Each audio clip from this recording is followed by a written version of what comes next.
habang inaantay po natin kumulo, meron po ako dito na i-replenish natin yung ating lalagyan. So, actually, hindi na naman po ito ang yung original ganito. Pero, sa ngayon, yung aking i-refill dito ay ganire. Alright. Refill po natin siya. Oo. Okay. Be careful lang po na hindi makandahulog. Tapos, i-refill din po natin yung ating pepper shaker, no? Kasi medyo konti na rin po iyon. So, okay. Ito din po, yung black pepper na to, peppercorns, ay nagpapasarap din po sa ating manok na tinola. So, kaya, lagyan na rin po natin iyan. So, i-refill ko lang siya, puno na.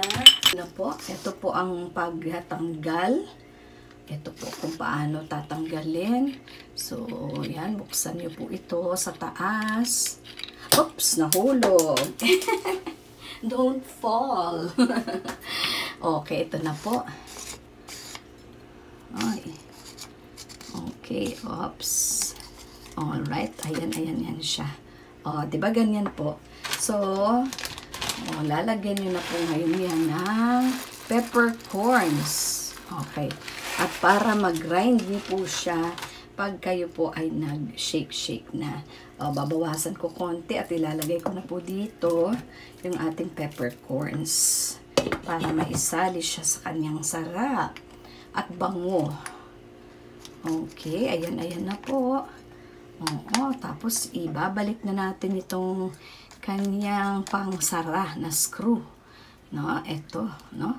So, hindi naman ito po, habang inaantay natin, ito pwede na natin siyang i-marinate.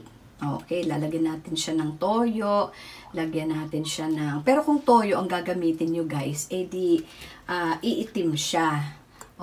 Pork chop, no? Pork chop.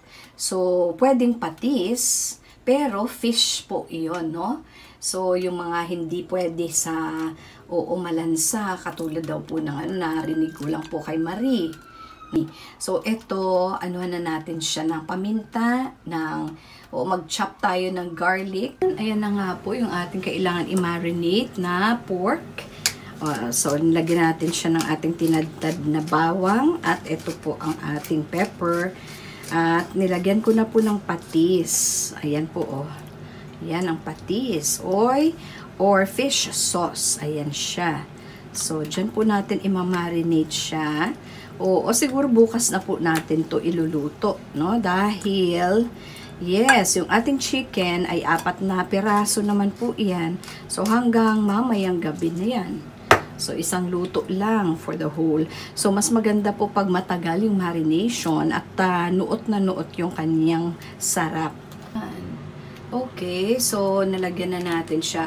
At since marami po ako, meron akong ganitong extra na galing po dun sa mga siomai na binili natin. Ilagay na natin ito dito. Okay, para hindi po masayang. At minsan, okay, na itinatapon lang natin siya. So, ito po, ilagay na rin natin siya dito. Dagdag pampasarap din naman siya.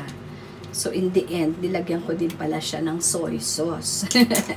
Ewan kung soy sauce po yung gamit nila. Nang hindi po masayang. Okay, at kung gusto niyo po, dagdagan pa natin siya ng pepper. Ayan. Ito po yung dinurog na pepper. No, kanina, na pinipare po natin. Ayan, ayan siya. Okay, so tago ko na po ito, no? At overnight po iyan na marination. Okay, lagyan po natin siya ng oregano powder at overnight po ito, baka siya ay masira. Yung oregano po ay may ability to keep, para may preservative siya. Oregano lang po, na hindi siya chemically whatever. Yan, dried lang po siya na oregano powder. Dagdag pampasarap din naman po siya. Okay. Yung turmeric is good. Okay. Magkapares po sila talaga ng Pero yung pagkain, yung mga pagkain po natin, nilagyan natin ng turmeric is actually magiging yellowish. Kasi yellow nga no? Yun po ang luyang dilaw. So, titingnan natin bukas kung ano po yung epekto niyan.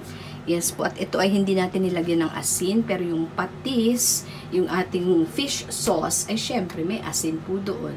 No? Ang asin ay napakagandang preservative.